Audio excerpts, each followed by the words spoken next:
Hello everyone, very warm welcome to my channel learning with Komal. तो आज मैं लेके आई हूँ पोर्टफोलियो मैनेजमेंट के 2 मार्क्स की क्वेश्चन सीरीज़। और जैसे कि मैं आपको बता दूँ, इससे पहले मैं ऑलरेडी एक वीडियो अपलोड कर चुकी हूँ चैनल पर। और डिस्क्रिप्शन बॉक्स में आपको पोर्टफोलियो मैनेजमेंट की प्लेलिस्ट का लिंक मिलेगा, वहाँ से जाके आप वो वीडियोज़ वॉच कर पाएंगे। वीडियो को लाइक शेयर कमेंट अभी से कर दें, क्योंकि आपके लिए काफ़ी ज़्यादा यूज़फुल और हेल्पफुल वीडियो होने वाली है। अभी से क्लास ग्रुप में शेयर कर दें, वीडियो को लाइक ज़रूर करें, कमेंट करके मुझे बताएं। चलिए फिर स्टार्ट करते हैं आज का टॉपिक। तो जैसा कि आप स्क्रीन पे देख सकते हैं, हमें यहाँ पे क्वेश्चन गिवन है। सबसे पहले स्ट्रैटेजिक एसेट एलोकेशन। तो स्ट्रैटेजिक एसेट एलोकेशन का क्या मतलब है कि स्ट्रैटेजिक एसेट एलोकेशन एक इज़ अ पोर्टफोलियो स्ट्रैटेजी। ये हमारी ना एक पोर्टफोलियो स्ट्रैटेजी होती है, जिसमें क्या होता है कि इन्वेस्टर एक सेट करता है target allocation various asset classes के लिए। मतलब अलग अलग टाइप की एसेट के लिए वो क्या करता है, एक टारगेट सेट करता है, और फिर अपने पोर्टफोलियो को टाइमली पीरियोडिकली मतलब टाइमली जो है रीबैलेंस भी करता है। और टारगेट एलोकेशन जो होती है, जो एक इन्वेस्टर टारगेट एलोकेशन करता है, वो किस बेसिस पे करता है? उन फैक्टर्स पे, जैसे कि इन्वेस्टर का रिस्क कितना वो टॉलरेट कर सकता है, टाइम पीरियड हो गया, और इन्वेस्टर के ऑब्जेक्टिव हो गए, इन्वेस्टमेंट ऑब्जेक्टिव क्या है उसके। तो उस बेसिस पे वो टारगेट एलोकेशन करता है। और पोर्टफोलियो इज रीबैलेंस्ड व्हेन द हम पोर्टफोलियो को रीबैलेंस कब करते हैं, जब ओरिजिनल एलोकेशन जो है वो डेविएट करता है। डेविएट का मतलब डिफरेंसेस आ जाते हैं, और from the initial settings due to differenting returns, क्योंकि हमने सोचा कुछ था कि हाँ भाई इतने रिटर्न्स होंगे, बट ऐसा हुआ नहीं, डेविएशंस आए। तो इसीलिए हमें अपने पोर्टफोलियो को टाइमली क्या करना पड़ता है, रीबैलेंस भी करना पड़ता है। तो स्ट्रैटेजिक एलो क्या था स्ट्रैटेजिक एसेट एलोकेशन में, कि एक ऐसी पोर्टफोलियो स्ट्रैटेजी होती है जिसमें इन्वेस्टर जो है वो टारगेट एलोकेशन सेट करता है वेरियस टाइप की एसेट्स के लिए, और रीबैलेंस करता है अपने पोर्टफोलियो को टाइमली पीरियोडिकली। उसके बाद हमारा नेक्स्ट क्वेश्चन क्या है, देख लीजिए आप। Risk adjusted measure of return. ठीक है, second question, risk adjusted measure of return. तो risk adjusted measure return measure क्या होता है कि एक an investor return after taking into account the degree of risk that was taken to achieve it.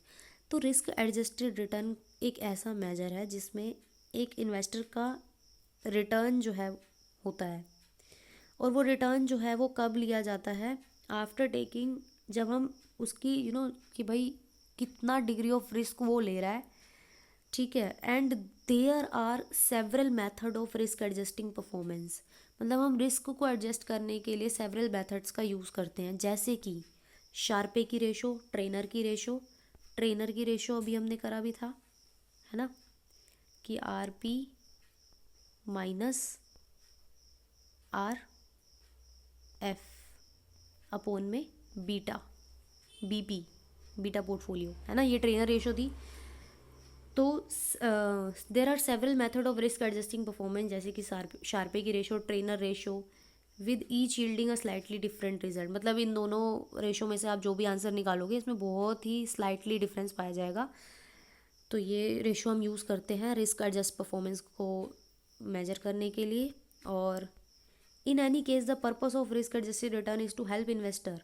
अगर किसी केस में रिस्क एडजस्टेड रिटर्न का पर्पस है कि उनको इन्वेस्टर की हेल्प करनी है, ये डिटरमाइन करने में कि risk taken was worth the expected reward, कि जितना हमने रिस्क लिया क्या वो वर्थ था, मतलब वर्ती था, सही लिया या नहीं, मतलब एक्सपेक्टेड रिवॉर्ड के अकॉर्डिंग। तो ये था a risk adjusted return measure, जिसमें हम इन इन्वेस्टर्स रिटर्न होता है आफ्टर टेकिंग। और ये रिटर्न कब आता है, जब हम डिग्री ऑफ रिस्क को कंसीडर करते हैं, या फिर was taken to achieve it, मतलब जब हमने ये इस रिटर्न को पाने के लिए रिस्क लिया था, वाज टेकन, है ना।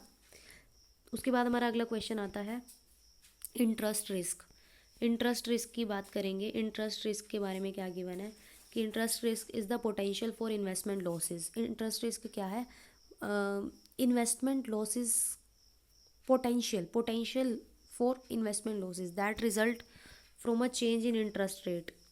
तो इन्होंने ये बोला है कि इंटरेस्ट रेट रिस्क एक वो पोटेंशियल होता है इन्वेस्टमेंट के लॉसेस के लिए जिसकी वजह से इंटरेस्ट रेट में चेंजेस आते हैं। इफ़ इंटरेस्ट रेट राइज, अगर इंटरेस्ट रेट बढ़ेगा तो द वैल्यू ऑफ बॉन्ड और other fix income investment will decline, मतलब इंटरेस्ट रेट बढ़ेगा तो बॉन्ड की वैल्यू जो है या फिर कोई अदर फिक्स इनकम वाली इन्वेस्टमेंट आपने कर रखी है उनकी वैल्यू डेक्लाइन करेगी। और अगर बॉन्ड के प्राइस में चेंज आएगा, the change in the bonds price given A change in, तो इंटरेस्ट रेट में भी चेंज आएगा एज इट्स ड्यूरेशन की वजह से।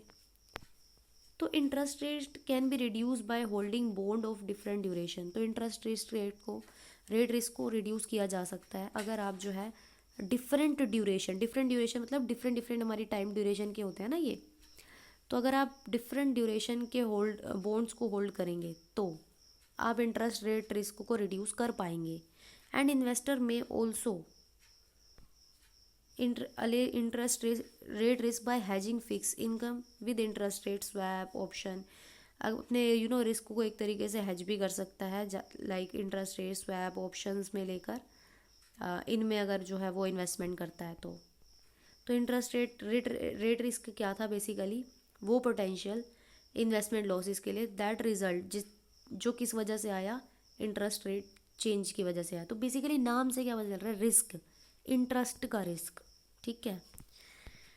उसके बाद आता है कि हमारी CML और SML में डिसिमिलैरिटी यानी कि डिफरेंसेस। तो क्वेश्चन सिमिलैरिटी पे भी बन सकता है, इसलिए मैंने सिमिलैरिटी को भी इंक्लूड कर लिया है।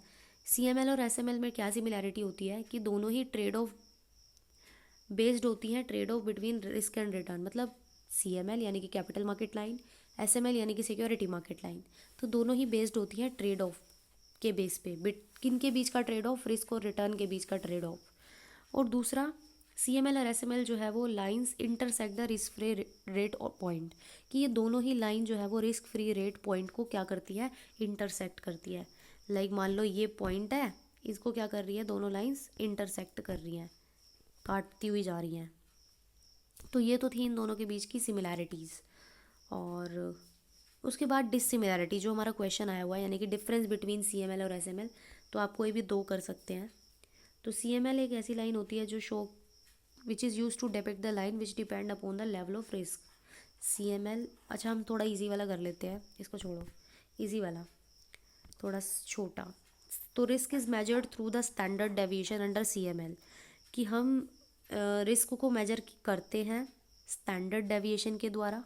स्टैंडर्ड डेविएशन क्या होता है, मतलब हमने जो स्टैंडर्ड डिसाइड किए थे और जो एक्चुअल में हुआ उसके बीच का जो डिफरेंस होता है वो स्टैंडर्ड डेविएशन होता है। तो CML के अंडर हम स्टैंडर्ड डेविएशन को यूज़ करके रिस्क को मेजर करते हैं और CML में हम बीटा कोएफिशिएंट के थ्रू रिस्क को मेजर करते हैं। पहला डिफरेंस क्लियर हो गया कि CML में हम रिस्क को मेजर कैसे करेंगे, स्टैंडर्ड डेविएशन के थ्रू। SML में हम बीटा कोएफिशिएंट को लेंगे, दैट्स इट, पहला क्लियर। दूसरा, CML ग्राफ जो है वो क्या शो करता है, efficient portfolio only, where as the SML graph depict both the efficient as well as inefficient, कि CML सिर्फ और सिर्फ एफिशिएंट पोर्टफोलियो को दिखाएगा ग्राफ पे, लेकिन हमारा जो SML है वो एफिशिएंट और इनएफिशिएंट दोनों को दिखाएगा। और यहाँ पे साफ साफ बोला गया है कि CML को बेटर बोला गया है। देखो, CML is considered better as compare to SML, CML को बेटर बोला गया है, ठीक है। उसके बाद नेक्स्ट क्वेश्चन आता है पोर्टफोलियो बीटा का क्वेश्चन, कि पोर्टफोलियो बीटा क्या होता है। पोर्टफोलियो बीटा क्या होता है, is a measure of overall systematic risk of A portfolio of investment, कि ये एक ऐसा मेजर होता है जिसमें हम सिस्टमैटिक रिस्क को मेजर करते हैं, कि हमारे टोटल जो भी हमने इन्वेस्टमेंट कर रखी है, हमारा जो पोर्टफोलियो है उसका जो भी सिस्टमैटिक रिस्क है वो पोर्टफोलियो बीटा होता है, ठीक है। सिस्टमैटिक रिस्क को ही, ओवरऑल सिस्टमैटिक रिस्क को ही पोर्टफोलियो बीटा बोला गया है। और it equals the weighted average of the beta coefficient, कि ये किसके इक्वल होता है, weighted average of beta coefficient के इक्वल होता है, of all individual stocks in a portfolio, कि हाँ भाई हमारे पोर्टफोलियो में जितनी भी इंडिविजुअल स्टॉक्स हैं उनका जो भी बीटा कोएफिशिएंट है उसका जो भी हम वेटेड एवरेज निकालेंगे उसके बराबर होता है हमारा पोर्टफोलियो बीटा। बस इतना ही कर लो आप, 2 मार्क्स में काफ़ी है। उसके बाद अगर कुछ है तो ज़रूरी नहीं है। उसके बाद हमारा एक क्वेश्चन आता है, आप देखिए सबसे पहले यहाँ पे अभी हमने पढ़ा पोर्टफोलियो बीटा के बारे में। अब हम पढ़ रहे हैं how portfolio will be selected, कि आप किस तरीके से पोर्टफोलियो को सिलेक्ट करेंगे। देन हमारा M2 मेजर आएगा और फिर हमारा इमोशनल एंड सोशल इन्फ्लुएंस आएगा। ये 3 क्वेश्चन बचे हैं, जल्दी से कवर करते हैं। पोर्टफोलियो कैसे सिलेक्ट करेंगे, ये रहा। देखो, अगर आपको एक पोर्टफोलियो को सिलेक्ट करना है तो आपको 4 स्टेप्स जो है वो फॉलो करने पड़ेंगे। नंबर 1, आपको क्या फॉलो करना पड़ेगा कि एप्रोप्रिएट एसेट एलोकेशन डिटरमाइन करो, आपके इन्वेस्टमेंट गोल के अकॉर्डिंग और आपके रिस्क टॉलरेंस के अकॉर्डिंग, कि आपके इन्वेस्टमेंट गोल्स क्या हैं और आप कितना रिस्क जो है वो टॉलरेट कर सकते हो, मतलब कितना रिस्क आप ले सकते हो। तो उस हिसाब से हमें एक एप्रोप्रिएट एसेट एलोकेशन डिटरमाइन करना पड़ता है। नंबर 1 स्टेप तो ये हो गया। दूसरा, फिर हमें पिक करनी है इंडिविजुअल एसेट अपने पोर्टफोलियो के लिए, कि हाँ भाई हम ये वाली इंडिविजुअल एसेट जो है ना अपने पोर्टफोलियो के लिए लेंगे। उसके बाद थर्ड, मॉनिटर द डाइवर्सिफिकेशन।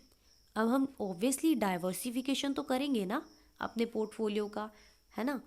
कि भाई हम सारा पैसा एक ही इंडिविजुअल सिक्योरिटी पे थोड़ी लगा देंगे या एक ही सेक्टर में थोड़ी लगा देंगे। हम अलग अलग टाइप की वेरियस ऑफ फाइनेंशियल एसेट्स में पैसा लगाएंगे। तो अपने डाइवर्सिफिकेशन को मॉनिटर भी करना है। ये नहीं कि आपने एक बार ये काम कर दिया और छुट्टी, नहीं, मॉनिटर भी करना है, चेक भी करना है कि चेंजेस क्या आ रहे हैं, क्योंकि हम एक डायनामिक वर्ल्ड में रह रहे हैं, डायनामिक मार्केटिंग में रह रहे हैं। तो दैट्स वाई आपको ये मॉनिटर भी करना है, टाइम टू टाइम चेक भी करना है। उसके बाद मेक एडजस्टमेंट्स। ऑब्वियसली अगर आपके कुछ डेविएशंस आ रहे हैं तो आप एडजस्टमेंट भी करोगे नेसेसरी, जो भी आपको लग रही है, और आप डिसाइड करोगे कि अंडर वेटेड सिक्योरिटीज़ कौन सी है, और to buy with the proceed from selling the over weighted. जो सिक्योरिटी ओवर वेटेड है उसको बेच दो, जो अंडर वेटेड है उसको खरीद लो, है ना। तो ये था हमारा how will you select the portfolio, right. तो ये स्टेप्स आपको लेने हैं। अब हम बात करेंगे M2 मेजर, जो कि काफ़ी बार पूछा गया क्वेश्चन, तो काफ़ी इंपॉर्टेंट है, ये अच्छे से करना। M2 मेजर देखो, M2 is a measure of the money supply. M2 क्या है, एक मेजर है मनी सप्लाई का, जिसमें क्या क्या इंक्लूड होता है, cash, checking deposit, easily convertible near money, ये सब इंक्लूड होता है। ये एक मेजर है किसका, मनी सप्लाई का। M2 is a broader major, एक ना ब्रॉडर मेजर है ये, मतलब थोड़ा ब्रॉड सेंस में है ये। देन M1 एक M1 भी है, उससे थोड़ा ये ब्रॉडर है, ठीक है, इसका कॉन्सेप्ट। तो which just include cash and checking deposit. तो इसके कहने का मतलब है M1 वाले मेजर में सिर्फ हमारा कैश और चेकिंग डिपॉजिट इंक्लूड होता था, लेकिन M2 में क्या क्या इंक्लूड होता है, आपका एक और चीज़ इंक्लूड होती है, जैसे कि इजीली कन्वर्टिबल नियर मनी। मतलब कैश और चेक डिपॉजिट तो होता ही होता है, साथ में इजीली कन्वर्टिबल नियर मनी भी इंक्लूड होता है।